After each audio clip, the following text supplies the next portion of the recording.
সাধারণ মানুষ তারা কি বলছেন সেগুলোই তুলে ধরছি আপনাদের সামনে। আসানসোলের মানুষ তারা কি চাইছেন এই বাজেট থেকে, কি তাদের প্রত্যাশা, শোনাবো আপনাদের।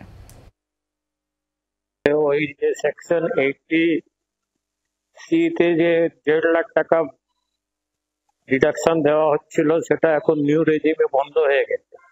সেটা আবার এই 1.5 লাখ টাকাকে 2 লাখ করে আবার চালু করতে হবে। আমাদের এমএসএমই যা আছে, আমাদের অনেকগুলো এক্সপেকটেশনস আছে।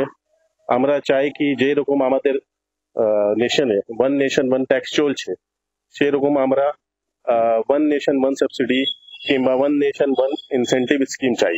আমি সবসময় রিকোয়েস্ট করবো সরকার কাছে তারা ট্যাক্সের মাত্রা কম করুন, যাতে বিজনেসম্যানকে সুবিধা কি আম জনতা যে গরিব জনতা আছে তাদেরকে সুবিধা হয়, তাদেরকে আমরা কম রেটে মাল দিতে পারি।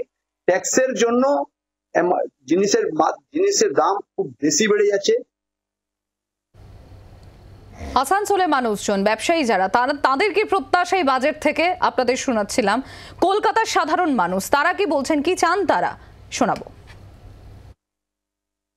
আমাদের তো আমরা টাটা বিলে না, টাটার লোক ইয়েও না, যার বাজেটটা এমনই হয় যেন সবাই নিয়ে চলতে পারে। আর লোনের কথা হচ্ছে যে আমি যে একটা বলবো স্টুডেন্ট লোন, স্টুডেন্টরা পড়তে যায়, তাদের জন্য যদি লোনটা ইয়েটা যদি পার্সেন্টেজটা কম থাকে তাহলে একটু ভালো হয়। আমরা মানে মিডিল ক্লাস মানুষ, আমরা চাই খেটে খেতে, ঠিক আছে। সেখান থেকে আমরা মানে চাকরি না থাকলে তো কিছু করার কোনো বক্তব্যই নেই। আমাদের এখানে চাকরির ভীষণ অভাব, তাই চাকরির মানে একটা কোনো কর্মক্ষেত্র হলে খুব ভালো হয়। ওষুধের দাম বেড়ে যাচ্ছে, আমাদের মাস গেলে প্রচুর ওষুধ লাগে।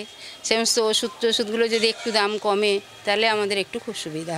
ঘরে এমনকি মেয়ের বিয়ে দিয়েছি, মেয়েও এখন হয়ে গেছে, জামাই মারা গেছে, ছোট বাচ্চা নিয়ে রয়েছে। এইসব মানুষদের যদি একটা কোনোরকম একটা চাকরি হয় খুব ভালো হয়। বাংলার আওয়াজ, বাঙালির আবেগ, জি 24 ঘন্টা।